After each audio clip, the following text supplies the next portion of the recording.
They say some Roblox accounts are scary because of how they look.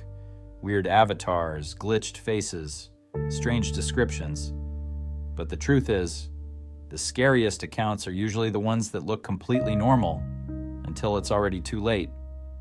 And today's story is about one of the creepiest Brookhaven players people have ever talked about, a girl named Kiara, a Roblox account so ordinary on the surface you would probably ignore it in seconds. But according to one story that spread online, this player didn't just join servers, she chose people, followed them, and maybe even took some of them away. So before we start, I want you to answer one thing in the comments. If a random player kept following you through every server in Brookhaven, would you stay and investigate or leave immediately? Be honest, because the girl in this story made one small mistake, and after that, things stopped feeling like a game. Also, like the video, subscribe, and stay until the end. Because what happened in the final part of this case is the kind of thing that makes Brookhaven feel wrong forever. This story starts with a girl. I'm not going to use her real name, so let's call her Samara. One night in 2020 during the pandemic, Samara couldn't sleep. She had one of those nights where your body is tired, but your mind just refuses to shut off. She lay in bed, turning from side to side, trying everything. Closing her eyes, putting her phone away, forcing herself to relax. But nothing worked. Her head was full of thoughts, and the silence in the room only made it worse. So she did what a lot of kids did back then. She turned on her computer, logged into Roblox, and opened Brookhaven. Now remember, this was back when Brookhaven was still newer and not nearly as packed as it is now. Empty servers were not that unusual yet, especially late at night. So when Samara loaded in and realized she was completely alone, it didn't scare her. If anything, she liked it. A whole server to herself. No trolls, no random role players getting in the way, no chaos. Just a quiet city at night. At first, everything felt normal. She walked around town, checked a few houses, explored the streets, and enjoyed the empty map. But after a while, a second player joined the server. The username was KPA01. At first, Samara didn't think much of it. It was just another player.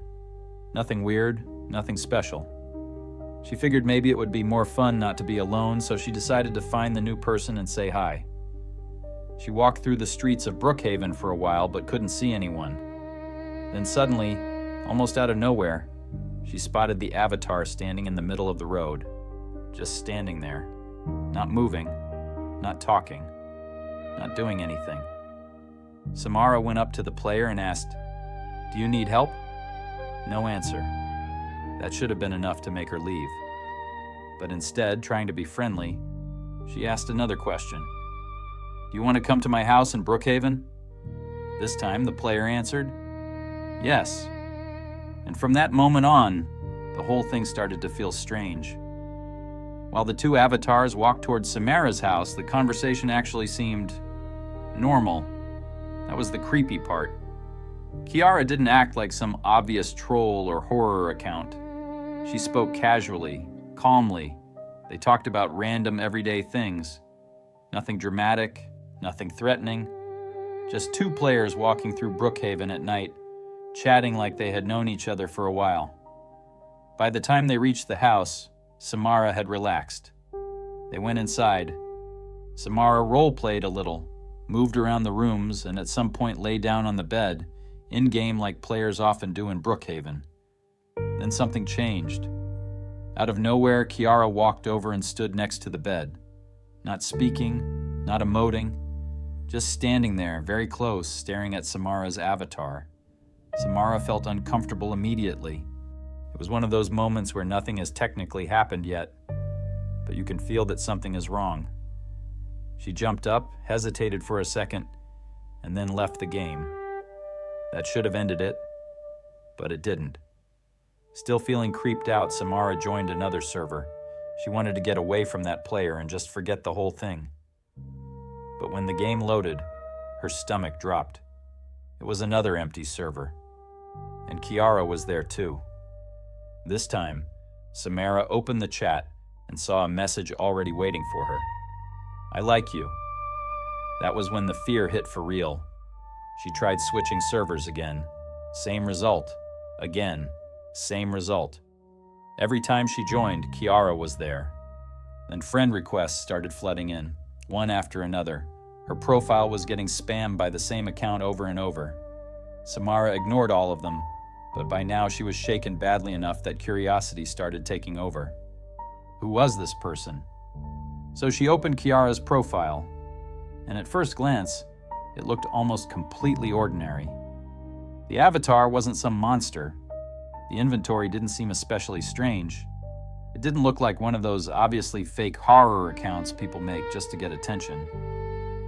But then Samara noticed the profile description. It said the exact same thing as the chat message. I like you.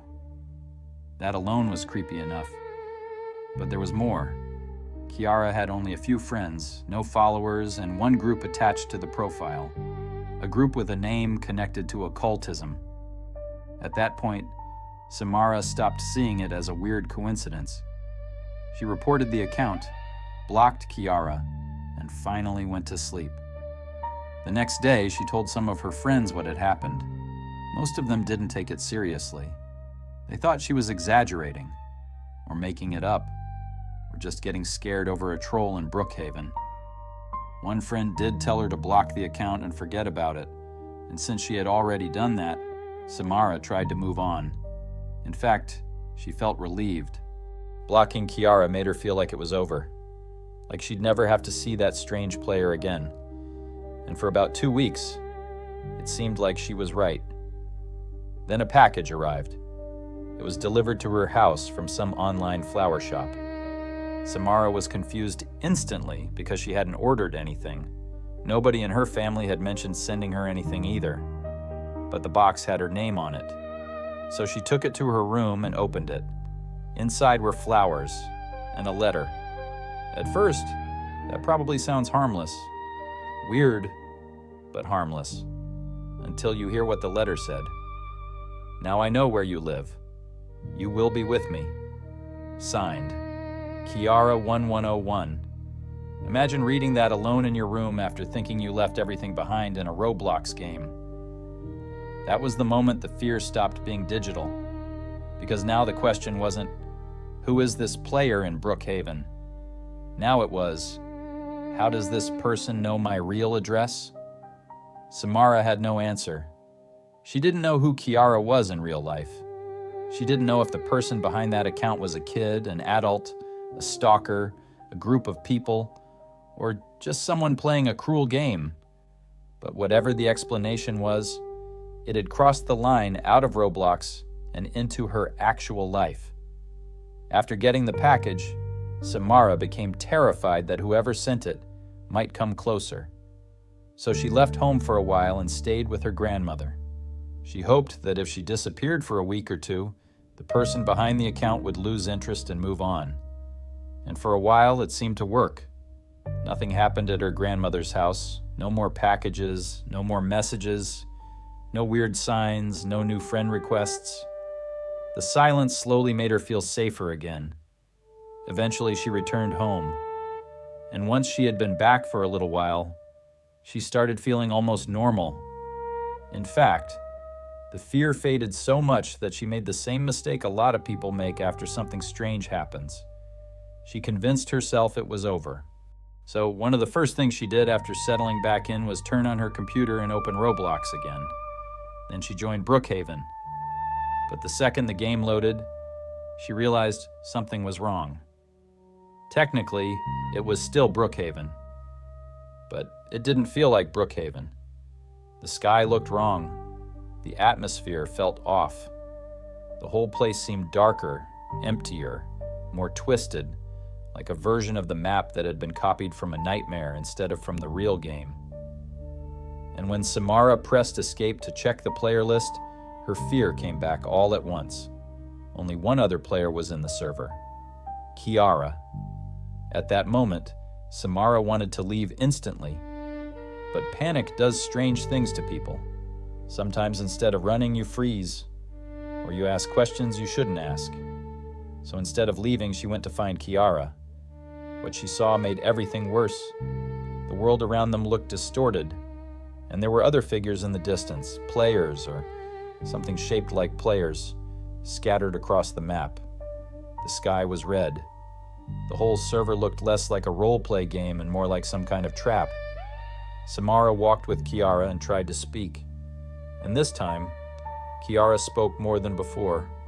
She told Samara that the figures around them were other people she had found before. Other players she had once chosen, other people she had taken. According to Kiara, they were no longer really players. They were inside the game now, their souls, trapped there.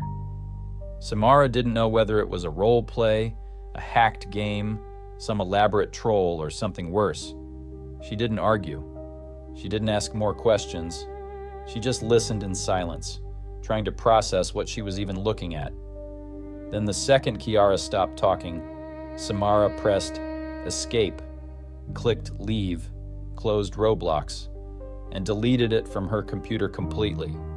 Not logged out, not switched accounts, deleted. Because whether it had been a stalker, a manipulated server, or something she couldn't explain at all, she never wanted to risk seeing that account again. Now here's the creepiest part. People later went looking for Kiara's profile, and the strange thing is, it didn't look dramatic enough to match the story. The account still looked almost normal. That's what made it worse. Nothing about it screamed horror, but older screenshots showed that the description once said, "I like you," exactly like Samara claimed. And when people checked the Creations tab, they found a version of Brookhaven linked to the account. Not the normal Brookhaven, a different one, a strange one. And later, that creation reportedly led nowhere. Error 404, gone. Which only made people ask the same question over and over again. Why would Roblox remove it? Was it just a fake horror game somebody made for attention? Was the whole thing a creepy coincidence that got exaggerated online? Or did Samara really enter a version of Brookhaven she was never supposed to see? That's why this story stuck with people. Because unlike most Roblox myths, this one doesn't rely on some giant scary avatar or some over-the-top monster design. It starts with something much simpler. An ordinary profile, an empty server, a friendly conversation, then one message. I like you. And from there, it keeps getting worse. So now I want your real theory in the comments. Do you think Kiara was just a stalker using Roblox to target people? Or do you think this was something far darker hiding inside Brookhaven? Because honestly, the package is the part that changes everything. A weird player in-game is one thing, but when the game seems to know where you live, that's when it stops being just a story. Stay safe. Don't trust random players too fast. And remember, not every normal-looking account is actually normal. Sometimes the creepiest thing in Roblox is the one that doesn't look scary at all.